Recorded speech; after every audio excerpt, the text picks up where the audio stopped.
আমি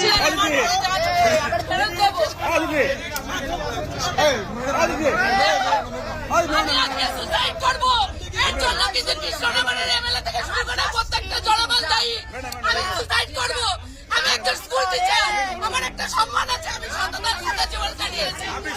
কোনো অন্যায় করিনি।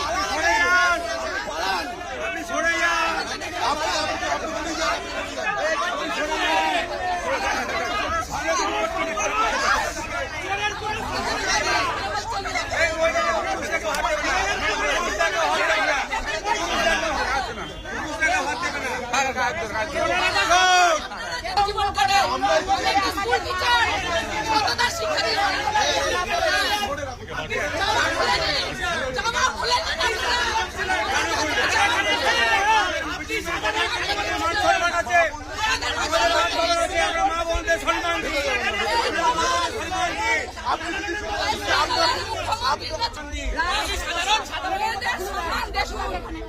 মেয়েদের সম্মান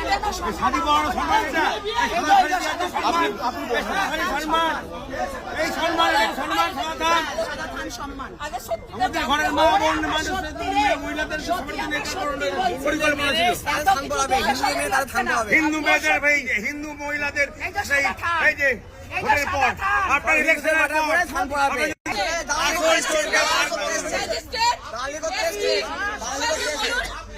সবাইকে বলুন আপনি চলে যান, আপনার মা চলে যান। ও যাবে না, এখানে দেখো পুলিশে দেবো, এটাও পুলিশে দেবো, এটাও পুলিশে দেবো। কাজলদা দেখো, তোমরা শান্তভাবে দেখো।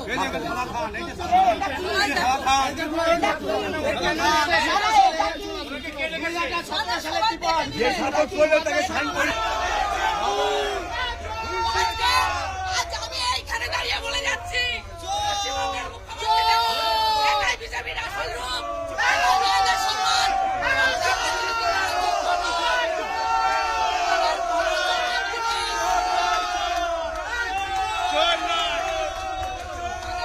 যোগ্যতা নেই, এটা আমার লজ্জা। আমি একা একটা মহিলা,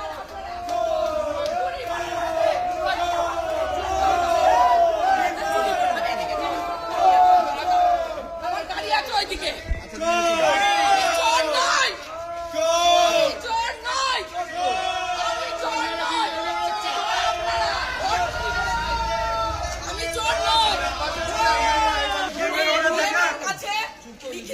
আমি বর্ষার জন্য আমার ত্রাণগুলো রাখা আছে,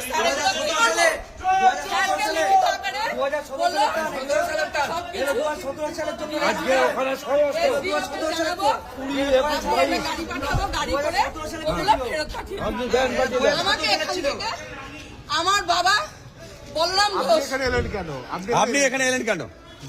আপনাকে কে পাঠিয়েছে? আমার বাবা আমাদের দাঁড়ের বাড়ি পণ্ডিতপুর। আমার বাবা আপনার বাবার সঙ্গে বহুদিন ধরে চুরি চামারিও করে আসছে। চুরি চামারি করি, উনি তো চোর, চোর তো, উনি তো চোর। না উনি চোর না। আপনাকে আমি একটা কথা বলি, ৮৬ সালে আজকে 20, 21, 22, আমার বাবা ৯৬ সালে রাজনীতি ছেড়ে দিয়েছে। ভালো সম্পর্ক আছে, আমি রাজনীতি আপনাকে বলি, আপনি চুপ করুন। দেখুন ভাইরা সকলে চুপ করে যাবে, আপনি একটু চুপ করুন। অসুস্থ হয়ে গেছে, তাই শুনে আমি ছুটে এসেছি। আপনি জানেন ও গ্যাস চুরি পর্যন্ত করে? এটা ওনার ব্যবসা আছে, ব্যবসা কি? ডিপার্টমেন্টে জানা। ঠিক আছে দাদা, আজকে ওদের সঙ্গে আমাদের সম্বন্ধ রাজনৈতিক কোনো সম্পর্ক নেই। আজকে আপনাকে বলি, রাজনৈতিক কোনো সম্পর্ক নেই, পারিবারিক সম্পর্ক মানুষের সাথে থাকতেই থাকে। উনি একজন স্বাধীনতা পরিবারের মানুষ, ওনার একটা সম্মান আছে। তৃণমূল জিতলে আপনার কথা বলতেন, আপনি ঠান্ডা না, আপনি যেতেন। এখানে সবাই আমার বাড়ির পাশে চলে।